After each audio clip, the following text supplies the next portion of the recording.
Here's a big piece of iron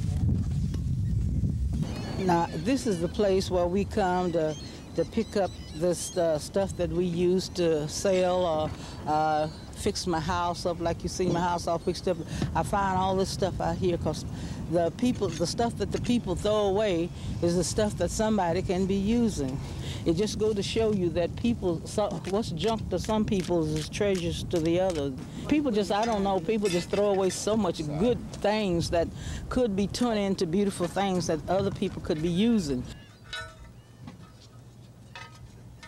Because usually when I find one thing, I change it over into another one to make something different out of it.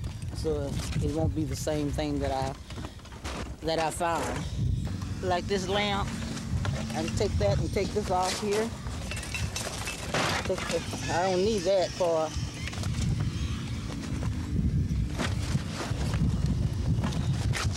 Then when I take this off, I can use this little wire to make a shade out of it, and I take this lamp.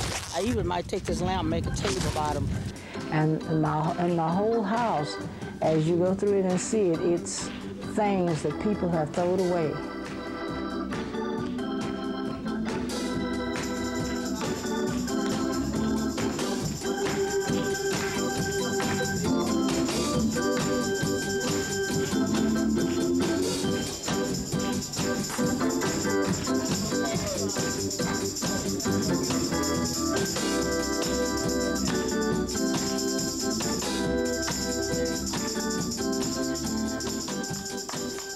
These things that you see really have meaning to me. Every little piece has meaning, has some meaning to it, because just say each little block that you see with each little color, I think about the girl that I made it for, the family that I made this dress for, or the couch or the chair, you know. And because they wasn't able to go to a professional with it, and yet and still they had an idea on something they wanted, and I made that dream come true by making it for them real reasonable. And all the time, this is why they would always give me their leftovers, you know, and I'll take it and still make something out of it for my house. This is Oliver Davis. This is my husband, and this is his playroom. This room is really fine. I love it a lot.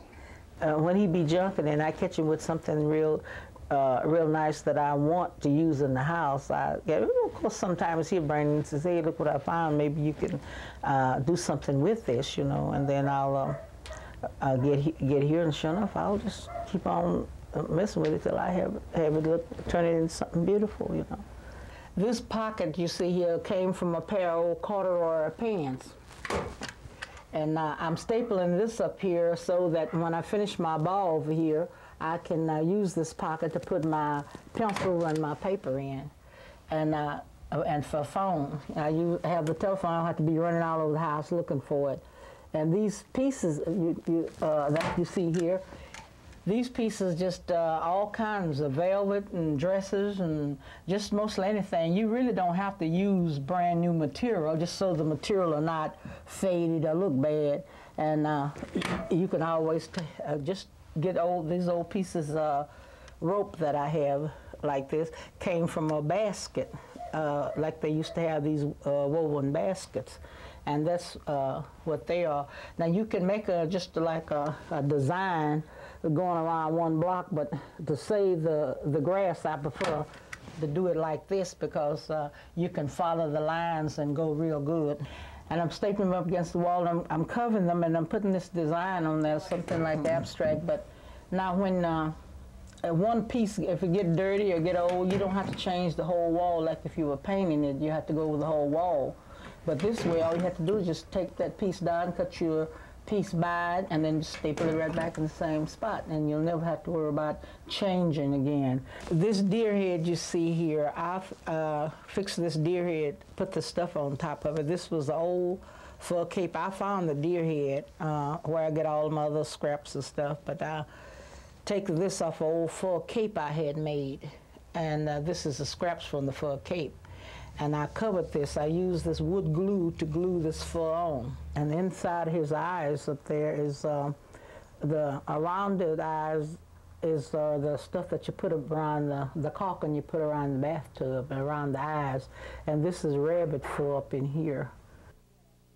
My motto is to do what I can with what I got, you know, to make things so much is being thrown away, you know, that people could use turn things into beautiful things if they just would do this, you know. Even my silver and all of my pots and pans and things, most of them have been found, and I'll clean them up. And I wanted a china closet in this room. When I got it, I says, well, I'll set a box on top of here and put some shelves on it, and make it for a china closet. And then I says, my gracious, why not make an old china closet out of it? So then I had my husband to take it outdoors and get all the keys and all of the stuff out of it for me. So he could take everything out of it, and then I started working on it. It didn't take me no more than about, I guess about 3 or 4 weeks, because it took me that long to find the parts. You know, if you had everything you want to work with when you find it, then you could go ahead and finish it, but it takes a while when you're just getting piece by piece until it looks like you want it to look. And that's the way I really make stuff, you know. This is my fireplace. This is cement underneath here, and while the cement was wet, I had a bunch of old buttons that I cut from my old clothes that was thrown away, and I'd save the buttons, and then while the cement was wet, I put it onto the stuck them onto the fireplace, button by button, and boy, that was a job. The little blue is fish bowl, you know, the stuff you put into the fish bowls. They're rocks, you know, those little fish rocks. And we bought fish, and we had these left over, and they didn't want to throw them away, so I just spliced them on the wall along with that. Over here in this corner was a full-size bed, and I've taken that bed and I made it into a lounging couch. And it's covered with men's socks tops. You know, the men have a way of losing one sock and then the other one is still good. So I've taken those good ones, and I had these bunch of boys, and they were bad about losing one of theirs too. So I've taken all those new socks and cut the tops off of it, and that's what I covered this furniture with.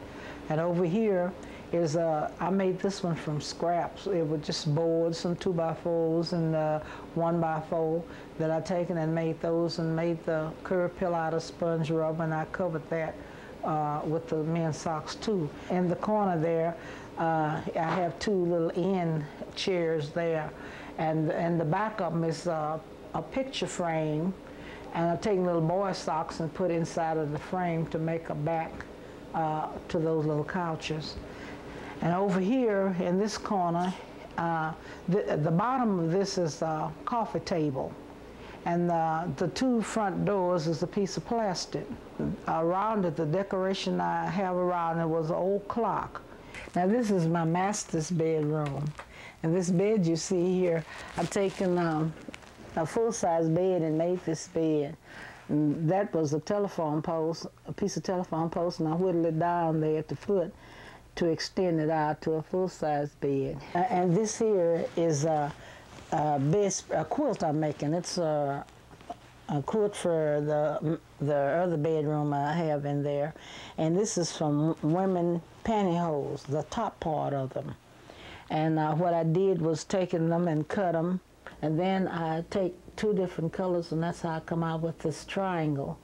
And these 2 pieces here will be put together, and another one would be put on each side, and that will be one quilt that I'm making. And this piece here, this is just the women's stocking. You take scissors and cut this, and all of these little blocks you see in here is women's stockings. I call this my stocking room. I tried it around the base boats first, and it looked pretty good. And then after I did the end table, I got the idea how to fix the bed. For the head of the bed, just for the head of the bed, I spend, say, about 400 or 500 pairs of stockings, because each line answers for a pair of stockings. I have all different types of colors of stocking, and I just kind of match them up as I go. Really, my husband and I, we worked together. We had these big bunch of children. We had young girls coming backwards and forward, and they needed help. A lot of them would get on welfare, but the welfare wouldn't help them until after they had the babies. So we would go around helping these children before they had their babies, and we would take them in our home, and we would take care of them, feed and clothe them until time for their babies to come. But the money had gotten low, and we weren't able to continue to do this on our own, and we wasn't getting any help from the welfare or anyone, any source. So we had to find other ways to earn the money, so we thought we would go in junk business. And then after we started picking it up and selling it, and then we earned enough money to take care of these children. Well, I tell you what, when I first started out in keeping children, there was a girl that came to me one night. She was a prostitute. She came to me one night, and she asked me would I keep her little baby, and the baby was just 2 weeks old, and it was real cold. And I asked her why did she want me to keep the baby, and she says, I said, the baby's not even old enough for you to be out. So she says, I have to go get the baby some milk. But this wasn't it. She's just trying to get away from home. So I refused to keep the baby. So she went out anyway and left the baby there and put a coal oil stove in the bed with the baby. And the baby was really too young to kick it over. I don't know how it happened, but anyway, the baby got burned up. And I really felt bad about it, about this. That was one of the reasons why I taken the life to want to help children, because this was to me was real terrible for this little child to have to lose his life and not even have a chance in life just because of a mother being young and not willing to stay there and be patient with it. Now this sign here, this is my little daycare center sign, and it says God's Little Nursery, and it's open at 6 and closed at 6. And at the bottom it says, suffer little children to come unto me, for such is the kingdom of heaven. I put into this sign my little foster children, and I got it here, and this is thinking about something Christianity, and this is my work anyway. It's doing good deeds, for people. And I really enjoy working with children and people. It's a beautiful thing to really study people and know people. And you can start out so young. The best to start out when they're little babies. And it's very interesting to see how they grow and grow up to be men and women. Enjoying the Lord today. How many of y'all enjoying Him today? How many of y'all glad you're here? Praise God. The happy never been. My soul love you, my soul love you. Thank you, Lord. Yes, Lord. Bless your name, Lord. I'm communing with the Lord right now. Hallelujah. Hallelujah. My soul love you.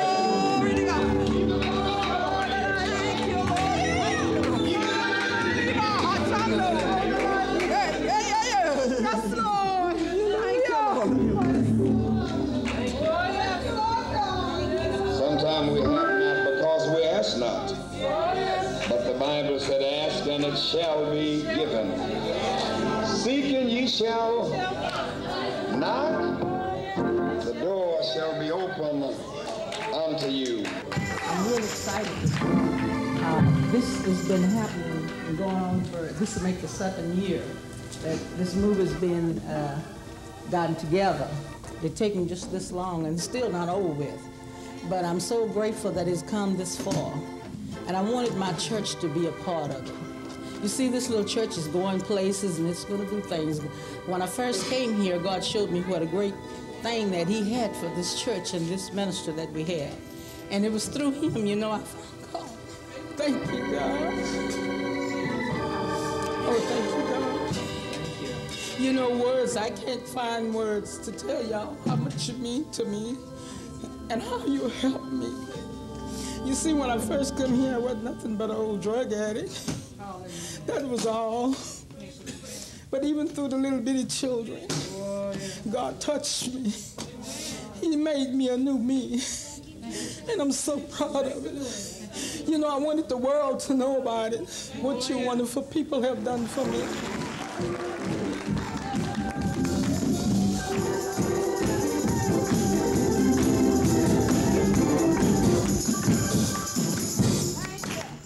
Somebody may not know God will do it. Why don't you shake your hand and tell them God will take care of you. Don't forget God will take care of you.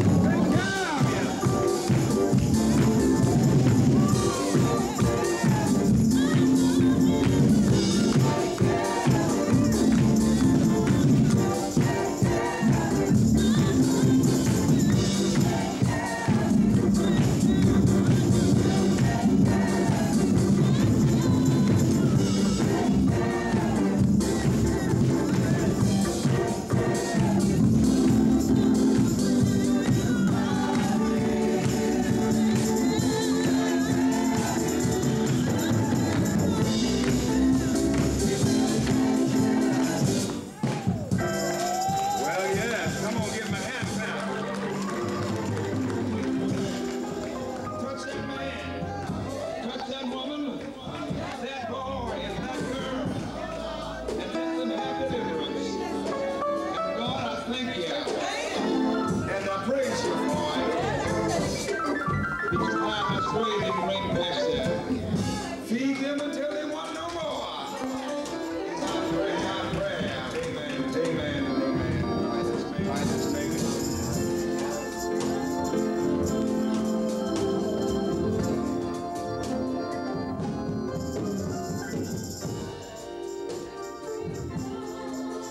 Oh, it's good to see you. Got something I want to show you.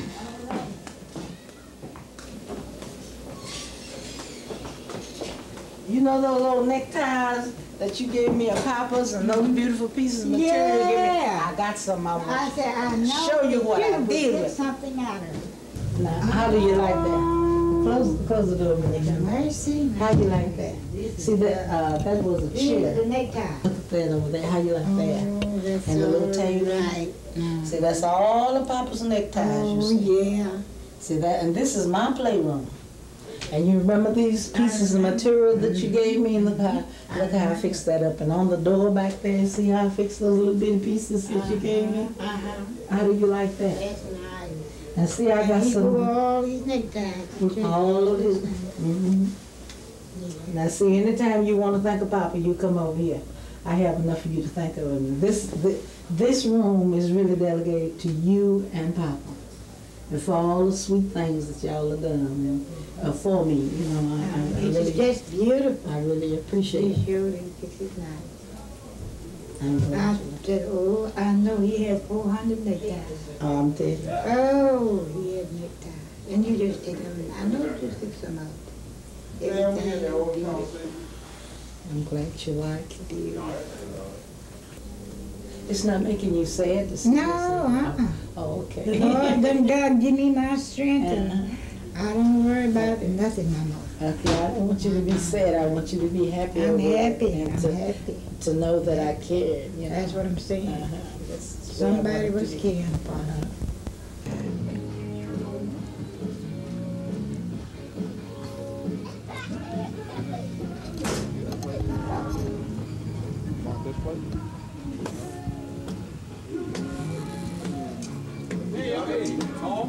Yeah, man, and everything gonna be all right.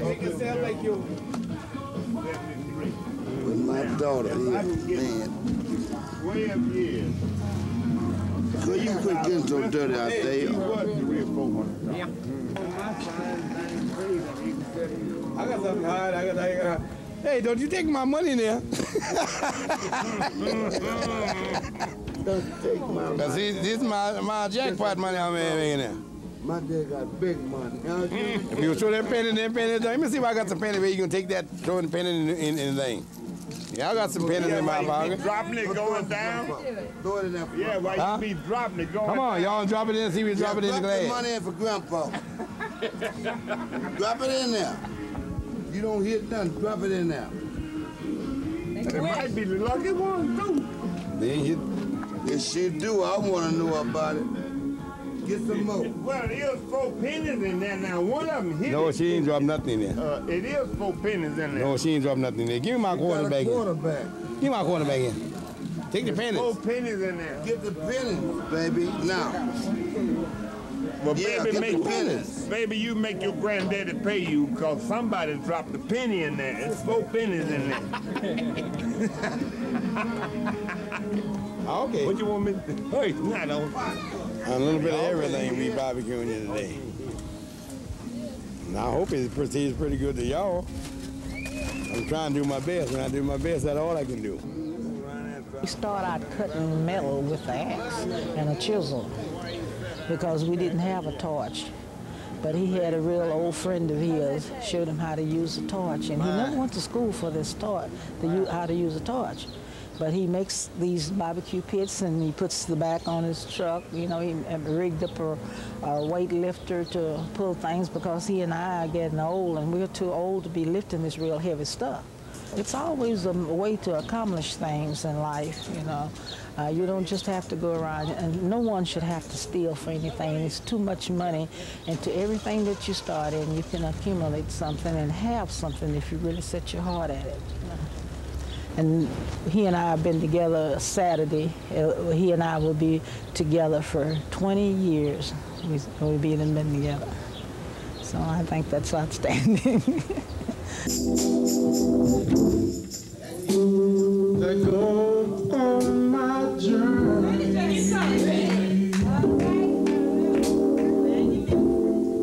striving on my way.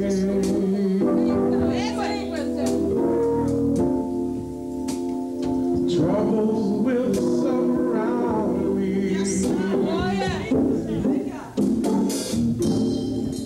I'm looking for a better way.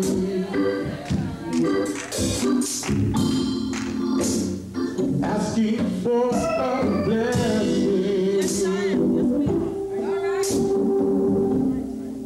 The Lord make a way. That's why I say,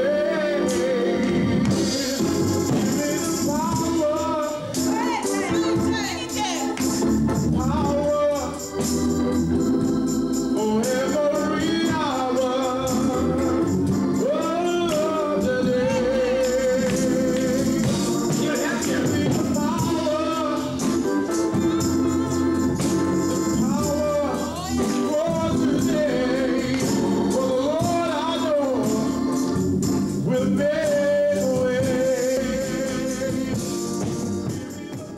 Most people, when they get upset, you know, they want to fight, they go out and turn to drinking, they turn to smoking, something. They'll find themselves doing these things. That was a time I did the same.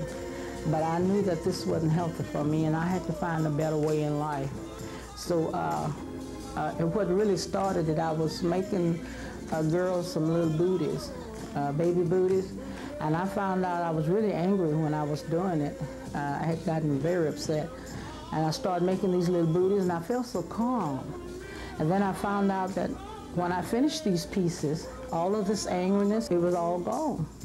And every time that I would think about something that really upset me, like people would probably crash out or lose their mind behind things that really happened to them in life, I would think about the beautiful peace I'd been accomplished from being upset and nervous, and not take it out on people or take it out on the one I'm angry with or anything, you know, just get away and start doing something. Just look around at all the beautiful things that I've done. Jesus, he